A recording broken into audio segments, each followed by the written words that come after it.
Olá pessoal, sejam todos muito bem-vindos ao primeiro episódio do Papo de Curso. Meu nome é Vlad, essa daqui é a Natiele, nós somos estudantes de Engenharia Civil daqui da USP São Carlos e hoje a gente vai falar um pouco sobre ciências da computação, por isso a gente tem aqui como convidados o professor João e o professor Diego. Podem se apresentar, fiquem à vontade. Fiquem à vontade. Então, vamos lá. Bom, eu sou o João Batista, sou formado em Ciências de Computação há muito tempo atrás, 1988, o computador estava iniciando ainda, pela Universidade Federal de São Carlos, então eu sou UFSCar. Calma, tá tudo bem. Depois eu vim fazer o mestrado aqui na USP em São Carlos e fiz o doutorado na Universidade de Londres. Legal. E minha especialidade, lá eu desenvolvi muito trabalho com processamento de imagens. Embora tenha sido feito no Departamento de Engenharia Elétrica, num centro de bioinformática. Nossa. Para mostrar como a computação permeia vários campos da vida nossa, né? Esse é o meu pequeno histórico. Legal. E você, Diego? Perfeito. Eu sou o professor Diego, né, aqui do ICMC USP. Eu sou da casa, então eu fiz ciência de computação aqui no ICMC, eu entrei em 2007. Aí eu fiz o mestrado e o doutorado, que apesar de eu ter feito parte dos dois fora, né, nos Estados Unidos, em duas universidades diferentes, eu fiz eles aqui, né, eu terminei eles por aqui. E aí eu passei um tempo também na UFSCar, como docente, né, eu fiquei 5 anos por lá, e aí eu retornei para cá em 2022 como docente. E aí estou aqui, hoje eu sou coordenador do curso do BCC, então vai ser um prazer falar do curso. Perfeito. Agradeço desde já a presença de vocês aqui. E para o pessoal que nos assiste, já peço para deixar o like no vídeo, compartilhar com os amigos e nos seguir nas nossas redes sociais. Então vamos lá? Bom, para começo de conversa, né? Eu acho que muita gente não tem uma noção geral da visão do curso. Eu mesma não sei muita coisa sobre como é o curso de Ciência da Computação. Então eu gostaria de saber de vocês como que vocês descreveriam o curso para uma pessoa que não faz a menor ideia de como é. Bom, na verdade a gente também tem um pouco de dificuldade de escrever o curso, né? Porque o curso de Ciência da Computação ele é bastante amplo. Então, ele é um curso bem que a gente fala em largura, né? Ele abrange bastante coisa diferente, tá? Então, significa que a gente tem uma base... Inclusive, eu falei agora há pouco, né? Eu sou egresso, eu entrei em 2007 aqui. A base vai ser a mesma, continua sendo a mesma, que tem uma base que vem ali... Tem matemática, não quero assustar ninguém, né? Eu começo falando isso, né? Mas tem uma base matemática que é importante, estatística, e uma base de aprender a programar, né? Então, a desenvolver software, desenvolver programa de computador. E daí para frente são especificações bastante diferentes, né? Então a gente vai aprender sobre banco de dados, processamento de imagem, como o João comentou que foi a especialização dele, né? Vai aprender sobre redes de computadores, ou a minha área ali que é inteligência artificial, né? Que é uma coisa que está bastante na mídia hoje. Então acaba tendo um pouco dessa abertura e aí depois é lógico, né? Algumas pessoas vão se identificar mais com uma área ou com outra. E aí a gente tem certificados de estudos especiais, que a gente chama, que são as ênfases, né? Então a pessoa pode se especializar um pouco mais para um lado ou para o outro. Então eu diria que de uma forma geral, né, tem essa característica bem aberta do que é, mas é focado em desenvolver software, desenvolver programa de computador. Perfeito. E na prática, assim, o que faz um profissional formado em Ciências da Computação? Um monte de coisas. Então, assim, eu vou voltar, né, dizendo que eu trabalhei num centro de engenharia biomédica, sendo formado em computação. Então, a computação hoje está presente nas finanças, está presente no hospital. Tem centros, os grandes hospitais brasileiros têm um núcleo de informática para processar os dados, processar imagens. Está na agricultura. Tanto na parte de interpretar dados, quanto hoje em dia você não precisa mais dirigir uma colheitadeira, ela é autônoma praticamente, então a computação está ali também. Então esse desenvolvimento de software que o profissional formado em computação vai fazer, ele é muito eclético, né? Você pode se enfronhar num ambiente... agricultura. Então você vai acabar aprendendo um pouco daquele assunto para desenvolver soluções para aquela área, né? E, claro, o profissional em ciências de computação, a gente nunca pode esquecer, nós estamos falando de um curso de ciências de computação. Muita gente também entra num curso de ciências de computação porque gosta da computação em si, quer se tornar um pesquisador, trabalhar na universidade como nós trabalhamos e em nome da própria computação, para desenvolver métodos, modelos. Hoje, acho que certamente o assunto aqui vai falar de IA, né? Então, o que são esses modelos de IA? Então, no fundo, que nem o professor Diego falou, você aprende uma série de coisas, matemática, estatística, fundamentais para desenvolver as habilidades e implementar esses modelos que estão em várias áreas, certo? Certo. Existe algum mito, algum estereótipo que vocês já ouviram falar por aí? Ciência da computação, o curso é de tal jeito, e não era nada disso, que as pessoas entram achando que é de um jeito e não é nada disso, e vocês gostariam de desmistificar aqui? Eu posso, só uma brincadeira? Claro. Eu gosto de jogos, então eu vou fazer ciências da computação. Eu já ouvi muito isso, já ouvi conversando muito sobre isso. Nossa. Ótimo que você gosta de jogos, mas aqui você vai aprender a fazer jogos. Inclusive, acho que o professor Diego vai falar disso, dos grupos de extensão. Tem um grupo aqui, que é um grupo extracurricular, que só mexe com fabricar e fazer jogos. Mas uma coisa é ser um jogador de jogos, outra coisa é fazer o jogo em si, que é muita matemática, IA. Então, esse é Não, eu vou entrar na computação porque eu gosto de jogos. Tá, ótimo, mas você vai passar pouco tempo na frente do computador jogando jogos. A preocupação vai ser aprender a fazê-los, né? É um bom equívoco mesmo que as pessoas têm. Quando eu dou aula para o primeiro ano, eu costumo fazer a pergunta: quem entrou aqui por causa disso, daquilo, né? E aí de quem gosta de jogos, tem bastante gente que ergue a mão, assim. E também eu pergunto, quem gosta muito de ficar em redes sociais, etc. E também muita gente ergue a mão, né? Então, quer dizer, a pessoa está na frente do computador por um motivo específico, meio de entretenimento ali, né? Aí, como o João disse, a gente vai aprender a fazer isso. Então, a gente vai aprender programação web, você vai aprender a fazer alguma coisa perto de uma rede social, né? Mas não é, de novo, assim como o João deu o exemplo do jogo, não é para você ser o usuário, né? É para você ser a pessoa que desenvolve aquilo, né? Então, eu acredito que os maiores mitos são nesse sentido, assim. Já aproveitando o gancho, inclusive, que você falou do pessoal do primeiro ano, que tipo de perfil de aluno costuma se identificar com esse curso? A gente imagina principalmente o pessoal que da época pré-vestibular, está ali no ensino médio, não sabe qual curso escolher, e aí ele vê em si, na personalidade dele, ou as coisas que ele gosta, para escolher esse curso. Então, que perfil vocês recomendam? Essa é uma pergunta um pouco difícil, assim. Eu vou dar um depoimento pessoal. Eu vim para a computação por um motivo muito específico. Eu precisava escolher uma escola para o meu ensino médio. Eu sou de Bauru, no interior de São Paulo, e lá tem um colégio técnico da Unesp, que era uma ótima opção pensando no ensino médio, mas tinha um técnico atrelado e eu fiz um técnico em informática, chamava na época. E aí eu percebi ali que eu gostava de fazer aquilo, de programar e etc, né? Então, para mim, foi um caminho quase que natural. Mas tem um ponto que é específico, que precisa gostar das coisas de exatas, né? Então, precisa gostar da matemática, não necessariamente de ficar ali, resolvendo exercício, etc., mas de gostar do que é aquilo como ferramenta. O que você consegue fazer usando a matemática, a física, etc. Se você gosta disso, com certeza você vai gostar do que vai fazer aqui, né? Mais as aplicabilidades, né? Isso, eu acho que se você gosta de pensar como é que eu vou usar essas coisas que eu estou aprendendo para ter uma aplicação interessante, também é bem legal, né? Então, eu era criança que... Às vezes a gente fala que essa criança vai para engenharia, né? Que gosta de desmontar um eletrônico e montar de novo, né? E eu vim para a computação, é próxima da engenharia, né? A gente tem que deixar isso claro. E para mim foi um negócio que casou bem, assim. Perfeito. Agora entrando mais no mundo dentro da faculdade mesmo, então queria perguntar para vocês, já que como professores mesmo, como que é a rotina dos alunos dentro, como se é mais prático, se é mais teórico, ou se há um equilíbrio ali entre as duas, como é que funciona isso?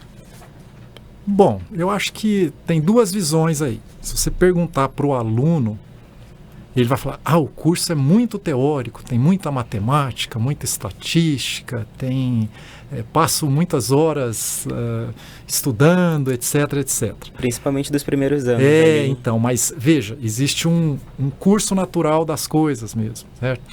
No início do curso, a gente não pode esquecer que computação, como o professor Diego falou, assim, eu também fui nessa linha, eu sou uma pessoa de exatas, então me pareceu, claro, computação na época tinha essa coisa da novidade também. O Diego já entrou numa época da computação que a computação já era um hype, assim, já era, né, já estava na vida da gente. E eu não... Havia duas pessoas uma pessoa na minha turma que tinha tido experiência em usar um computador. Que o pai dele tinha trazido um Z80, não sei de onde, dos Estados Unidos, que ele conseguia teclar alguma coisa. Uma pessoa. Então, eu sou de uma outra geração. Mas, desculpa, qual foi mesmo a sua pergunta? Como é a rotina dentro da faculdade? A rotina. Então, assim, de fato, tem esse lado mais teórico no início, a gente tem que aprender ou ensinar cálculo, coisas de matemática, mas existe essa preocupação em manter o equilíbrio, sim. Imagina você entrando no curso de computação e falando, não vou mexer no computador agora, então já entra fazendo tudo isso. Lembrando que, isso é muito importante, não se requer do aluno ingressante nenhum conhecimento em computação. Isso é muito importante ser dito. Então, eu costumo dizer isso o famoso curso de Introdução às Ciências de Computação, onde você vai começar a aprender if then else, se isso, então aquilo, algoritmo é uma receita de bolo, você tem os ingredientes e as regrinhas, né? É o clássico, né? E é isso mesmo. Então, assim, é muito interessante porque na turma tem, a exemplo do Diego, que fez um técnico, que já sabe aquilo, e do lado dele senta um aluno que, nossa, não sei por onde começar. É bastante interessante isso. E a nossa conversa dentro de sala de aula fiquem tranquilos, que daqui 6 meses vocês dois estarão no mesmo grau de conhecimento. Então, assim, então tem a prática, isso é fundamental dentro do curso de computação, que vai, na minha visão, se expandindo à medida que você progride no curso. Né? Então, os cursos do meio para o fim são todos muito baseados em alguma solução prática. Vou implementar um banco de dados, então escrevo o banco de dados. Estou fazendo um curso de programação web, então faço um sistema que simule, sei lá, uma loja virtual, algo assim. Entendeu? O que eu acho muito interessante é isso, que tenho amigos da computação que não necessariamente o aluno que sabe alguma coisa de programação vai se dar melhor do que o aluno que não sabe nem abrir um documento no computador. Isso não se espera e a gente tem isso na cabeça que é zero. Então, vamos construir o conhecimento a partir disso. Outra coisa, da rotina. É muito importante se dizer isso aqui, especificamente no curso de Ciências de Computação aqui da USP São Carlos. Muitos alunos entram aqui também porque tem os que a gente chama de grupos de extensão, atividades extracurriculares. Então, muitas atividades dos alunos e alunas são depositadas, ou esforços são depositados nessas atividades que contribuem, todos eles, qualquer que seja o curso de extensão, para reforçar o seu conhecimento. Coisa que você faz de forma voluntária, não é obrigatório, mas que de fato contribuem muito para você montar o seu perfil, o seu histórico e o seu currículo, né? Quando você vai sair para o trabalho de fato. A gente gostaria também de saber, vocês falaram bastante de extensão e etc. A gente gostaria de saber também sobre a parte de pesquisa e iniciação científica, projeto interdisciplinar, que combina várias disciplinas, né? Se os alunos têm esse espaço, porque a gente chega bem empolgado aqui na faculdade, né? Eles têm esse espaço para se desenvolver aqui, nessas áreas. O que vocês pensam sobre? Isso tem bastante, né?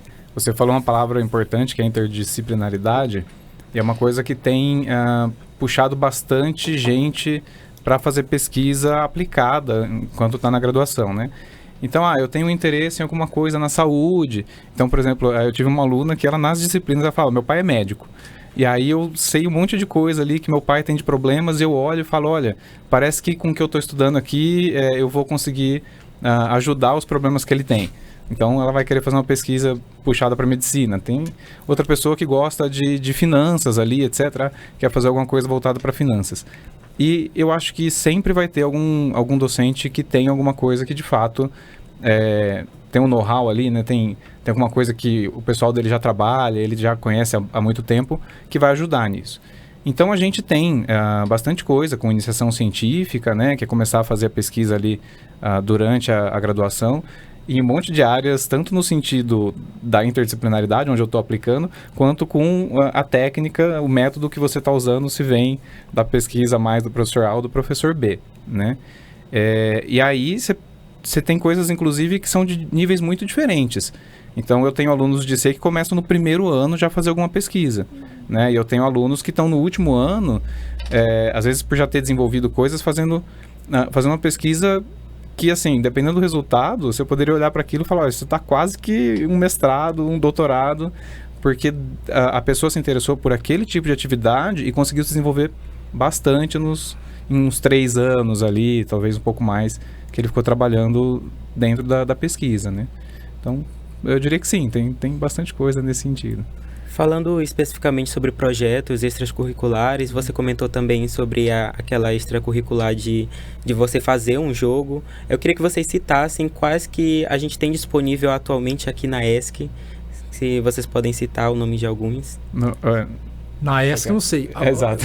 Na ESC, perdão. No ICMC tudo bem. Aqui na Olha, USP, no ICMC. Eu não sei se eu vou lembrar de cabeça aqui agora, mas são no mínimo 15 grupos de extensão. Na verdade, eu não olhei 20? hoje, mas na recepção dos calouros ano passado a gente tinha 23 e Então, aumentou. Nossa. Tá. São muitos. Subestimei o número, né? Mas no mínimo 15, 22 é no mínimo, né? Então, assim, vamos lá. Eu coordeno um grupo de extensão, programação. Maratona de programação. Assim como tem Olimpíadas de Matemática, Olimpíada de Física, nós temos um time, um grupo que participa estudam algoritmos avançados para participar de maratonas.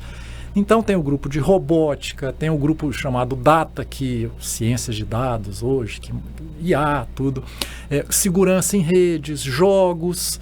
Então é uma gama de atividades que são relacionadas à computação diretamente, redes, segurança, cibersegurança. Então tem vários. E também é importante dizer que tem outros grupos de extensão que não necessariamente são envolvidos com atividades de computação diretamente, mas que que trazem benefícios à sociedade.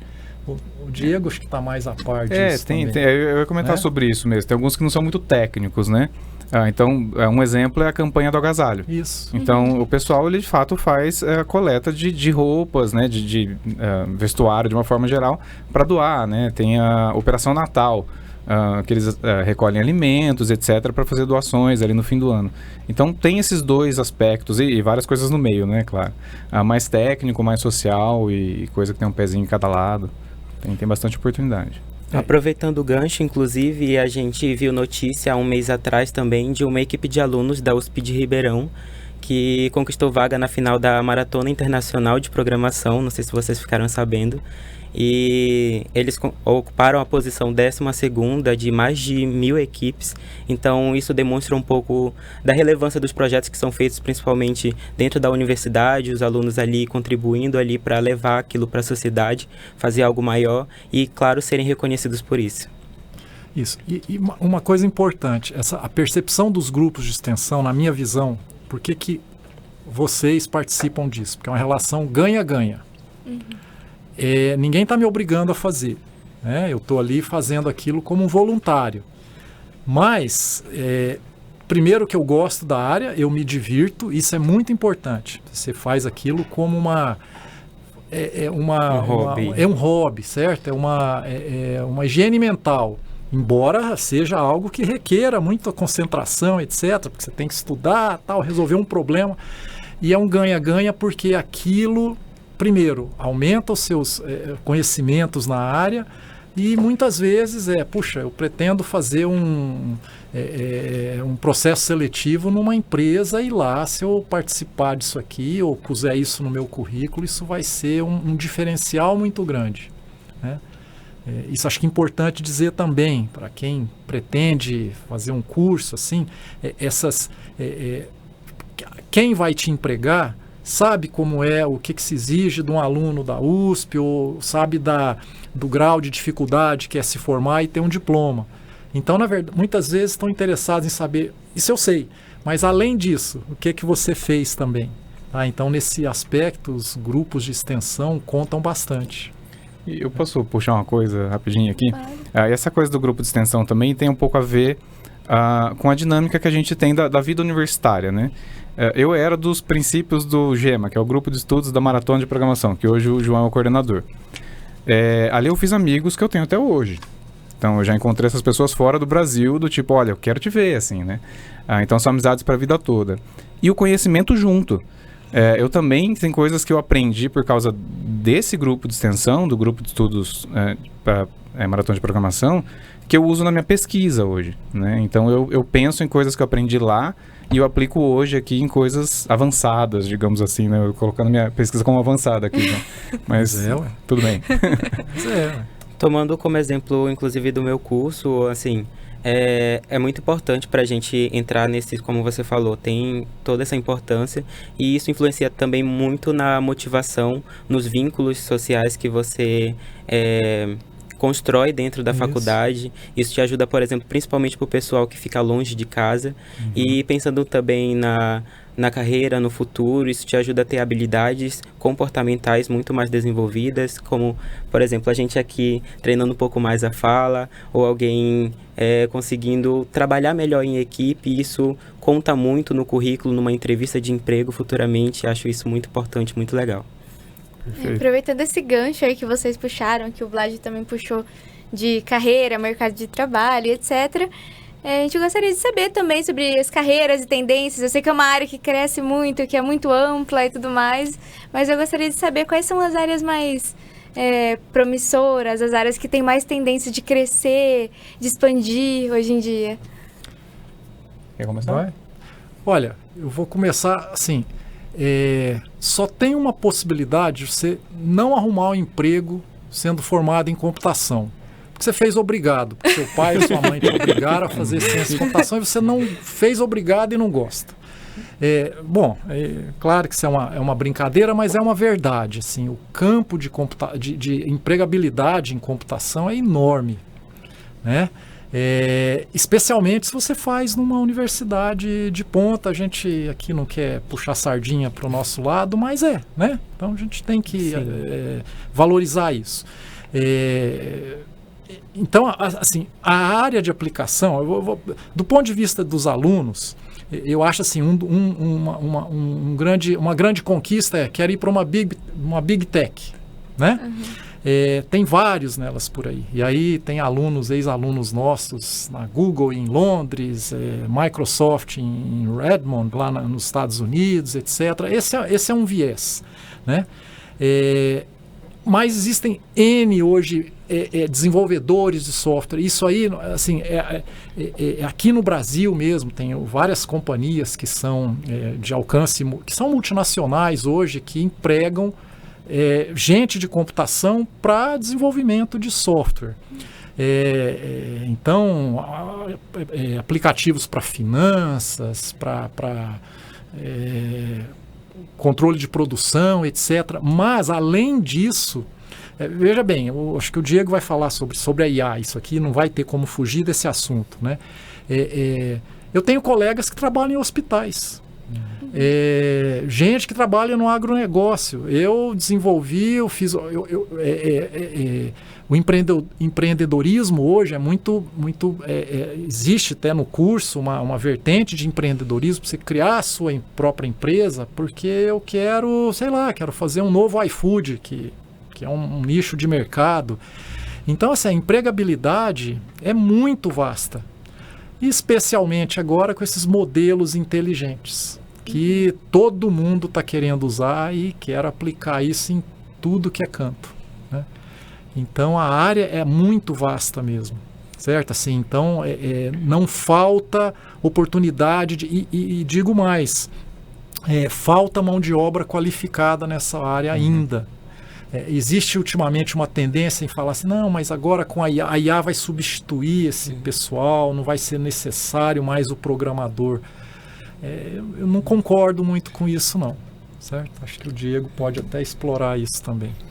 Já aproveitando o gancho, inclusive, que você fala de mão de obra qualificada, a gente pensa, por exemplo, na grade curricular do próprio curso, por exemplo, aqui na USP São Carlos. Então, como que o curso vem se adaptando às exigências do mercado? A gente sabe que, com o passar do tempo, tudo vai mudando, a globalização permite isso. Você comentou, inclusive, que logo quando você entrou ainda não tinha acesso a computador antes, e isso é um exemplo claro de como isso muda ao longo do tempo. Então, por exemplo, na inteligência artificial, como que isso vem sendo incluído na grade curricular do curso, ciências de dados, cibersegurança, como que isso vem se adaptando? Tá. Tem uma coisa importante do nosso curso aqui, que é o seguinte: a gente tem uma base bastante sólida no começo, e ela é importante, até falo isso bastante, assim, ela é importante porque depois você vai ter que continuar se atualizando. Sem uma base sólida, você vai ter mais dificuldade, né? Então, essa base sólida, os 2 primeiros anos do curso, assim, tem bastante disciplina que é obrigatória. Daí pra frente, elas vão começando a diminuir em número, e aí tem bastante espaço para disciplinas optativas, disciplinas eletivas, né? O nosso curso de Ciência da Computação usa muito isso. Isso é muito bom nesse sentido que você está dizendo, porque a gente pode todo ano mudar essas disciplinas. Então, de fato, quando eu entrei aqui em 2007, essa base mudou pouco para agora. Mas as eletivas, dali para frente, eu acho que nem existem mais as que eu fiz em 2010, 2011, né? Elas são todas novas.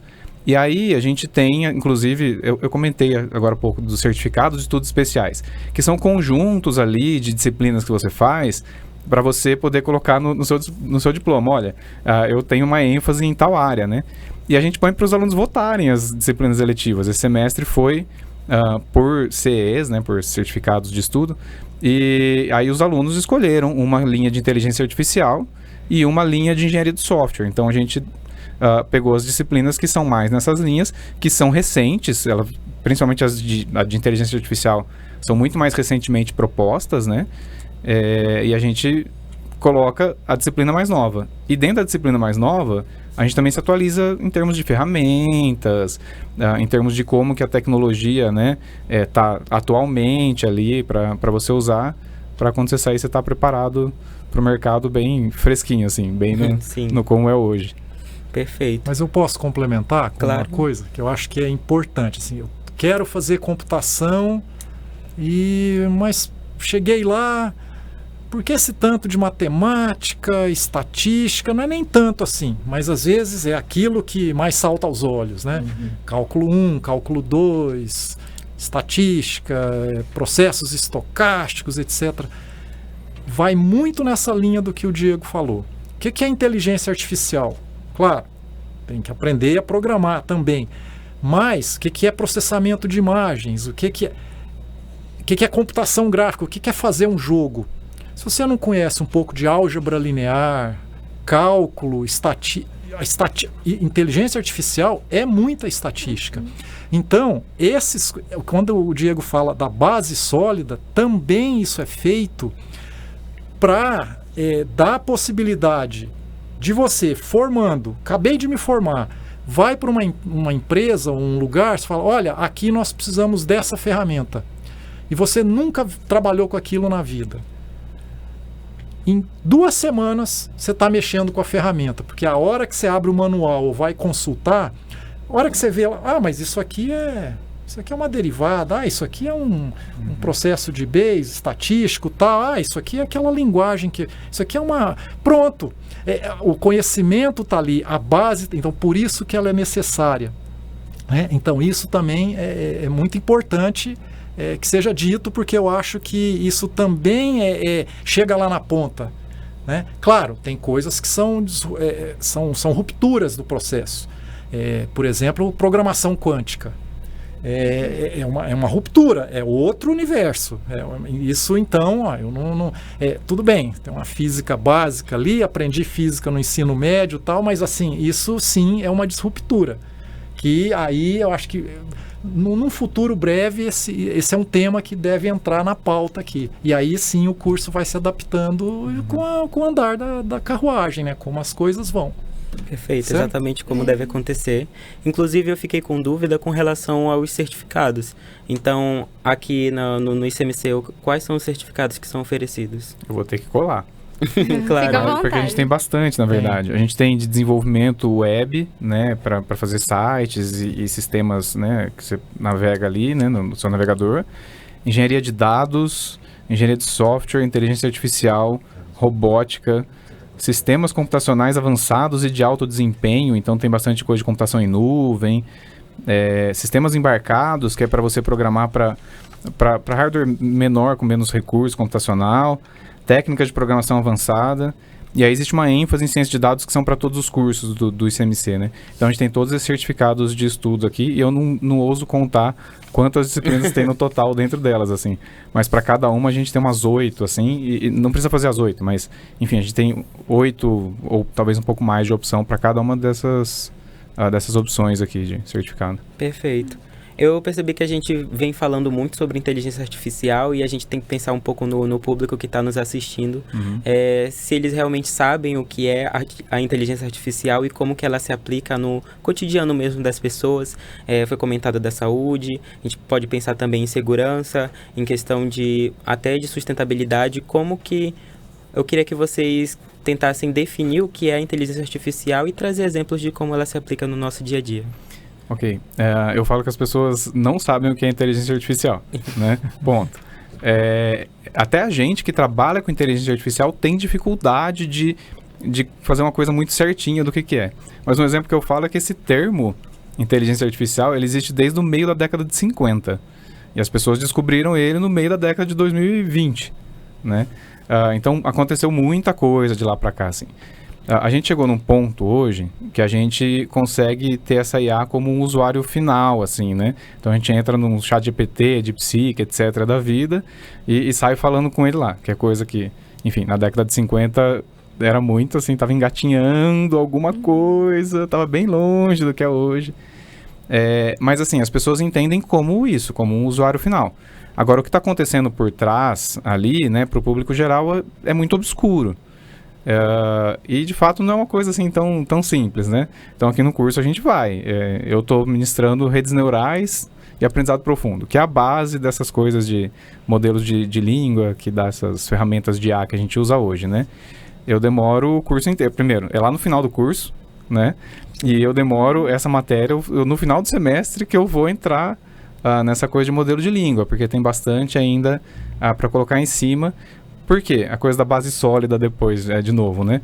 A pessoa também precisa entender o que tem de problema, porque se você é um usuário direto e aí você começa a ter um problema com aquela tua ferramenta e você não sabe explicar por que aquele problema está acontecendo, você não sabe como arrumar, né? Se você entende melhor o que está por trás, você pelo menos tem um caminho para te ajudar a resolver os problemas que estão acontecendo ali, etc, né? Dito isso, né? A gente está usando IA pra caramba e talvez... sempre depende, né? Tem pessoas que sabem mais, tem pessoas que sabem menos. Talvez a gente saiba muito pouco sobre as consequências disso, né? E isso vale para todo mundo. Isso vale pra gente dentro da academia aqui, né? Dentro da universidade. A gente ainda discute muito sobre isso. Mas eu não lembro sua pergunta completa. Eu acho que você queria dizer o que é... o que é e IA, quais né? são as aplicações no cotidiano, assim. Tá. Que fique mais fácil do pessoal de casa entender. Beleza, dito isso, que eu fiz a minha palavrinha aqui de cautela, bom, a IA ela tem uma definição muito ampla, né? Ela vem da coisa ali de tentar simular a capacidade do ser humano de resolver problemas. Então você percebe que eu nem coloquei a palavra inteligência, que já é uma coisa difícil, né? Hoje em dia a gente faz isso muito olhando para dados. Então o que a gente fala desses sistemas de IA hoje em dia é, olha...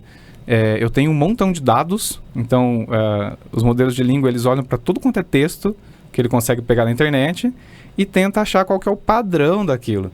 E aí usando o padrão daquilo ele vai te resolver alguma coisa. No caso das IAs hoje, a gente chama de IA generativa, que cria imagem, cria texto.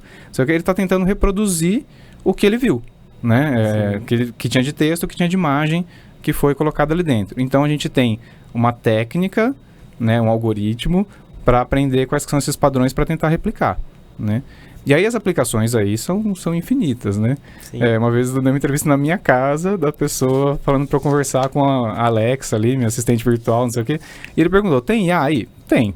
Mas tem muita coisa que também não é IA. Sim. Então ela reconheceu minha voz. Isso aí é alguma coisa usando uma técnica de IA, né? Mas ela marcou um negócio na minha agenda. Aí já não é tanto IA.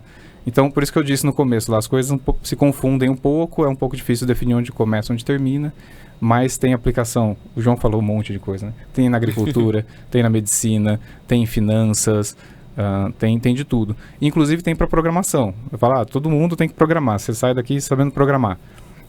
Hoje em dia o pessoal está usando essa IA generativa para ajudar a programar, né? Para gerar o código ali, né? Para gerar o código é como ele escreve para o computador, mandar fazer alguma coisa, né? Sim. E aí vai. Inclusive, que bom que você citou isso do pessoal estar usando a inteligência artificial para gerar os códigos. Eu gostaria de saber daquilo que o João tinha comentado com a gente, que quando ele entrou, muita gente não tinha acesso a computador e etc. E hoje em dia, isso se tornou uma coisa até que meio banal, né? Hoje em dia, a maioria dos alunos já chega sabendo pelo menos abrir um computador. E eu gostaria de saber o que vocês pensam, se tem incentivo nas universidades para projeto com impacto social, como tecnologia acessível e inclusiva, para que as pessoas tenham mais acesso nessa área. Tem.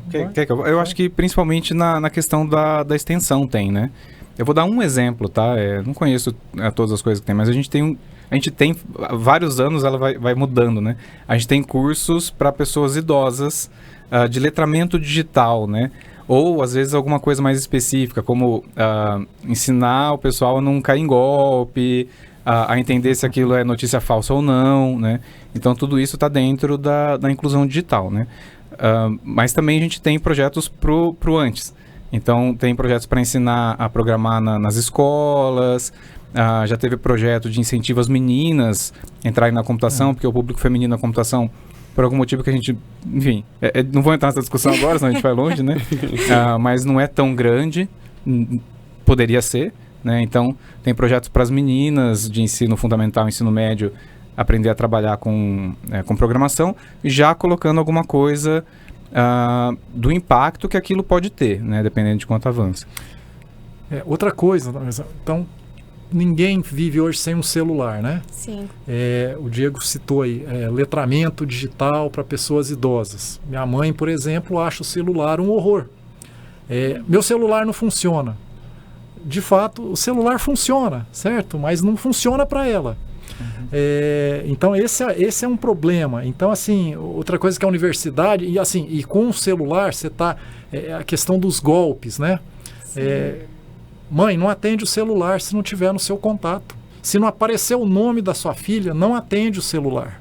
Então, essa é uma questão. E aí, existem muitos cursos que eu vejo na USP, assim, de palestras ou cursos de fake news, por exemplo, né?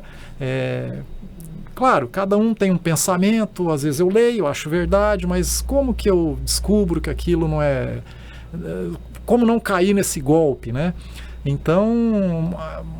É aquilo, o mundo é digital e a gente está sempre correndo atrás, né? Atrás de como contornar certas coisas que, claro, a tecnologia é ótima, ela ajuda, mas com ela vem um monte de coisas que a gente jamais espera, certo? A originalidade e a criatividade de quem quer fazer algo ilícito é muito maior do que a nossa. Então, assim, a gente jamais imaginaria algo dessa maneira. Ela aparece e aí é obrigação nossa, é papel nosso tentar também atuar nesse meio aí, né? Então tem até pesquisas feitas aqui, pesquisas para identificar notícias falsas, etc., Isso Por aí acontece vai. muito, inclusive, até nos próprios grupos de família e tal. Eu vejo muito, sim. por exemplo, no da minha, é muito fácil isso de se disseminar e é importante que haja essa conscientização. Inclusive, acho interessante que há estudo, há projetos para isso, para atender ambos os públicos, tanto o público idoso, que sofreu aí com o impacto dessa mudança, tanto o público jovem também, e garantir a segurança deles, para que eles saibam desenvolver isso da melhor forma possível. Agora falando um pouco mais sobre projetos, softwares e protótipos que a gente vê que são trabalhados tanto no meio acadêmico quanto no profissional, o que vocês podem dizer quais são os softwares, os programas ou as linguagens que são mais utilizadas nesse meio da ciência da computação? Bom, posso... Claro. Depende, assim, língua, isso é importante dizer. Na USP, um curso de computação sério e que, de fato, quer dar essa formação básica para a pessoa poder, quando tiver formada, abrir um manual, abrir um livro e entender o que está ali.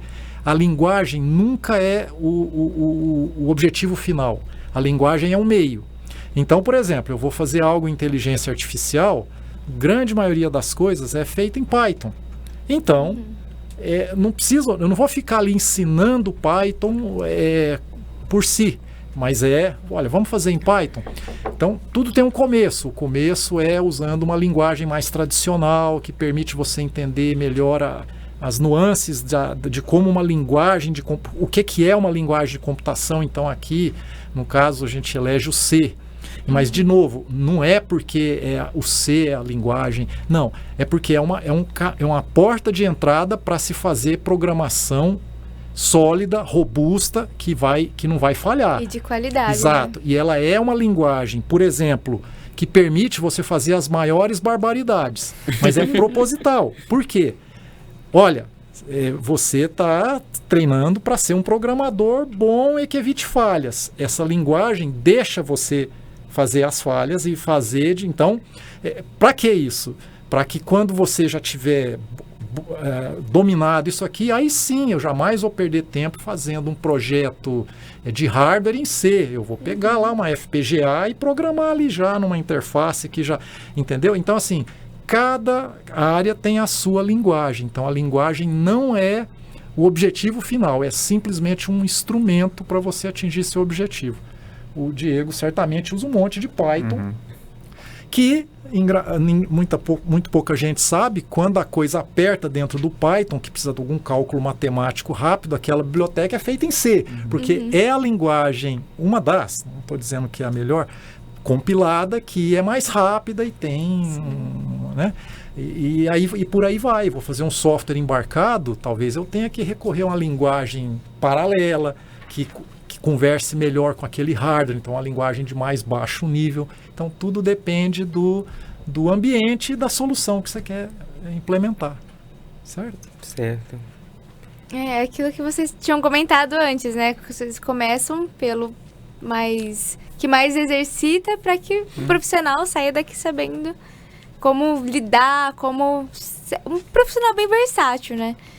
E vocês acham que fora da sala de aula, aqui na USP, eles têm esse incentivo para fora da sala de aula resolver problemas por conta própria, buscar o próprio caminho mesmo, né?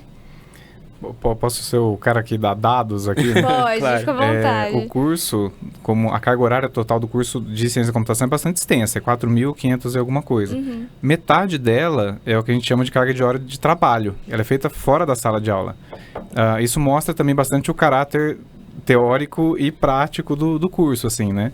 Então, o que é essa hora de trabalho? Essa hora de trabalho está lá para dizer sim para o docente, olha, a gente espera que os alunos dessa disciplina aqui, eles se esforcem bastante fora. Então, você tem que dar bastante desafio para que eles cumpram fora da sala de aula, né? Então, esse curso tem esse caráter bem forte, assim, de ter a prática e os alunos terem que desenvolver as coisas por si. Que, pra gente, enquanto formadores, né, de recursos humanos, etc., a gente está pensando que a gente está desenvolvendo o raciocínio dos alunos, a proatividade dos alunos, dentro do tema daquela disciplina. Exato. Não, é isso. Beleza. Perfeito. Então, só para finalizar, assim, pensando na experiência da pessoa enquanto aluno, para todos que nosso público que queiram entrar nesse curso, que dicas vocês dariam para esse pessoal? Podem também falar um pouco sobre a experiência de como foi para vocês esse processo de passar para esse curso, como é que vocês se adaptaram, coisas que vocês acham que, nossa, eu poderia saber disso antes, ou informações que vocês acham que eram relevantes vocês saberem antes de entrar. Pergunta complexa para fechar, né? Você quer começar? Eu posso começar. Eu entrei em computação, posso ser honesto aqui, para matar uma semana de aula. Certo? Eu fiz um vestibular, não passei, aí comecei a fazer cursinho, odiava o cursinho, porque eu estudei muito. E aquilo tudo era muito repetitivo para mim. Aí, claro, eu gostava de exatas, mas computação não era meu objetivo, assim. Aí, olha, tem um vestibular tal, em tal lugar, na Federal, meio do ano. Falei, não tem interesse, não quero, não vou. Não, mas aí a gente mata uma semana de aula. Opa, então se é para matar uma semana de aula, eu justifico para o meu pai e para minha mãe que eu estou matando uma semana de aula para fazer um vestibular. Por que eu estou dizendo isso? Eu cheguei num curso, numa cidade que eu não conhecia nada, absolutamente nada, um curso que aí eu passei, eu falei, nossa, eu vou ter que fazer, porque afinal de contas, e não me arrependo, gostei, eu tô no lugar certo. Por que eu estou dizendo isso? O local era novo, o curso era novo, eu não tinha noção do que eu ia aprender, computador eu não tive, então, por que eu acho que meu curso foi bem e deu tudo certo? Dá tudo certo, que eu quero dizer é o seguinte, foram 4 anos, eu fiz em 4 anos, tive perrengues, passei pelos perrengues. O que foi importante para mim? Eu cheguei num lugar, não conhecia ninguém, estar aberto às experiências com seus colegas, assim, essa socialização, acho que é muito... Não é para ter pavonice, não é para chegar e falar... Não, é se permitir, é você chegar no lugar e falar, bom, eu não conheço ninguém, então vamos nos enturmar, certo? Assim, isso eu acho que é fundamental num curso. Você está aqui para estudar, mas você também está aqui para divertir, para fazer esportes. Então, isso para mim foi muito importante. Até para o futuro, pensando em network. Isso. Então, assim, participar de algo além do muro da universidade. Tá bom, eu tenho que ralar para a prova, eu tenho um projeto para fazer. Isso para mim eu estou aqui para isso. Né? Mas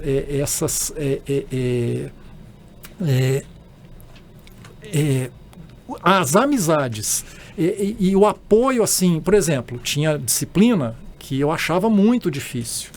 Então eu tinha 2 opções: ficar amuado e sofrer com aquilo, ou vamos estudar em grupo. Então isso para mim foi muito importante. Essa acaba sendo uma socialização.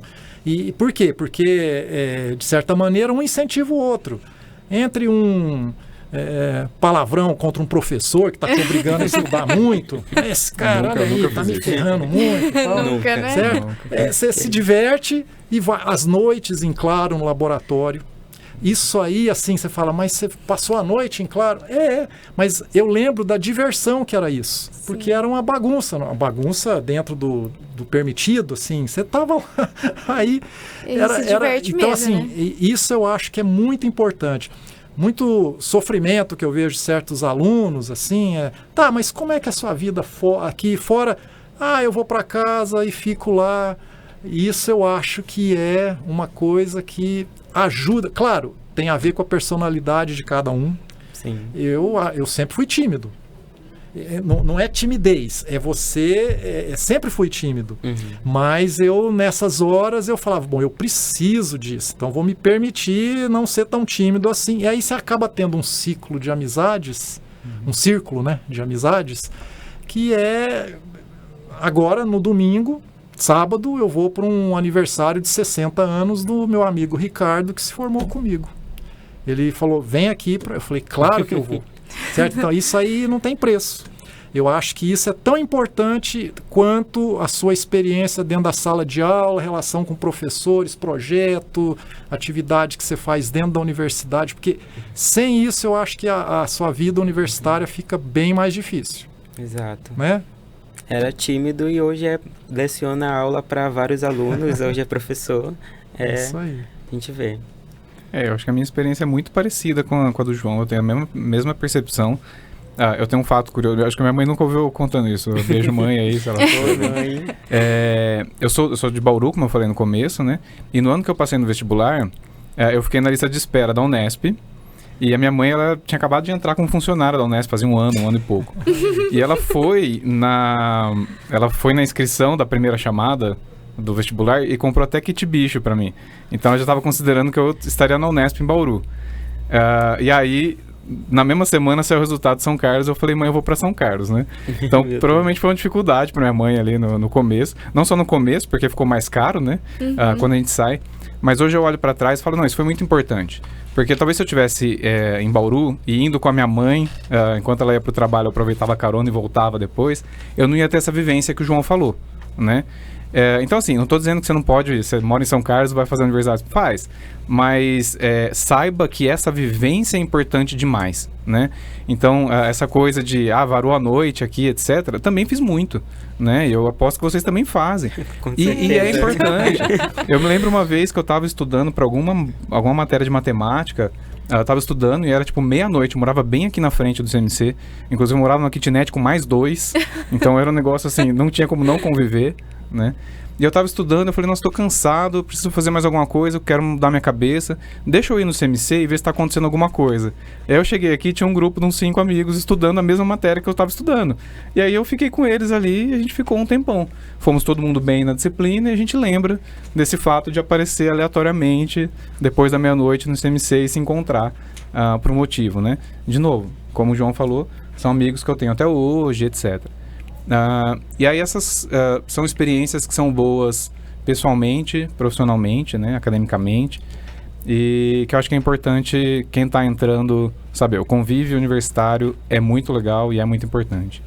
É muito legal a gente ouvir experiências de vocês, porque como a gente fica na posição de aluno bastante, a gente fica meio acanhado, né? A gente olha o currículo de vocês extensos, vocês com, né, os currículos extensos, vocês com conhecimento enorme, a gente fica até meio, nossa, mas será que eles passavam por isso? Com certeza essa pessoa ficou a graduação inteira só com livro, e é muito interessante saber que vocês também se divertiram durante a graduação e que a gente não precisa ser pessoas totalmente bitoladas naquilo de só livros, sem diversão, sem rir, sem amizades para entrar e estar no mesmo lugar que vocês. A universidade é lugar de você também desenvolver outras habilidades. Eu tenho orgulho, eu sou ótimo cozinheiro por conta da universidade. Eu me especializei no macarrão ali. Modéstia à parte, eu cozinho e gosto de cozinhar. Então, assim, por causa da universidade. Eu falei, eu preciso cozinhar, certo? Assim, aí a primeira foi um desastre. Isso é outra coisa. Desastre. Eu lembro da primeira comida que eu fiz. Eu queimei a panela. O fogo estava com pouco oxigenação, a panela ficou preta, carbonizou tudo. Além da comida ficar um horror. Então, isso é outra dica que fica.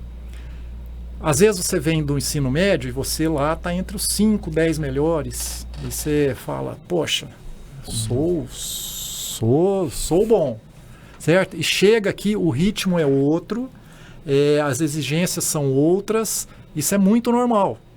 Então, assim, é esperado que você leve umas chapuletadas no início, certo? Chapuletada, para quem não sabe, é uma nota baixa, algo assim, e tudo bem, faz parte do processo, né?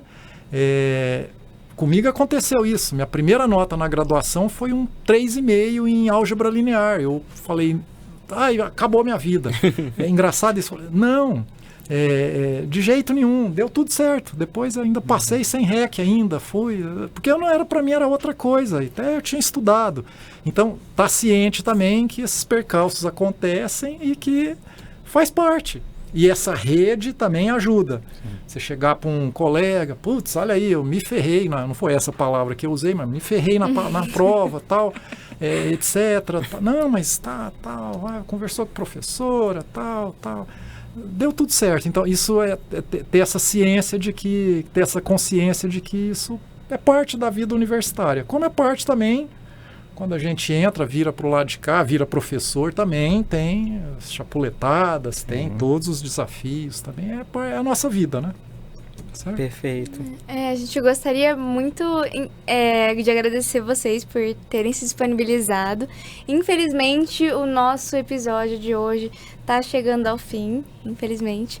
Mas a gente gostaria muito de agradecer porque é muito importante para a gente que profissionais como vocês venham até aqui, falem um pouco pra gente, expliquem as coisas, para que mais gente possa se interessar, saber como é dentro, porque a gente fica muito preso à visão de fora, né? Então a gente tem que saber como é aqui dentro também, para saber se a gente se daria bem aqui, se a gente gostaria daqui também. Vocês têm alguma mensagem para deixar para o público? Eu tenho.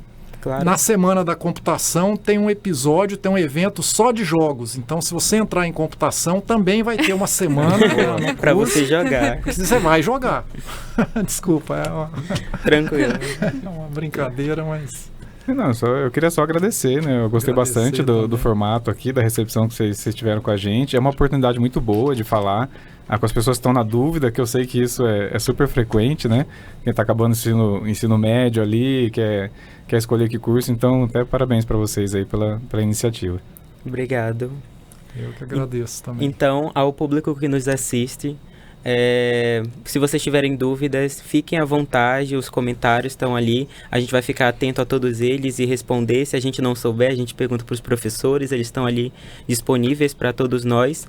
Vai ficar também na descrição do vídeo e no final do vídeo, vai ficar um link para um formulário de feedback. Isso vai ser muito importante para a gente melhorar enquanto equipe e trazer o melhor conteúdo possível para vocês, para os próximos episódios. E é isso, curtam, compartilhem e nos sigam nas nossas redes sociais. É isso, um beijo. Tchau, tchau. Tchau, gente. Obrigado.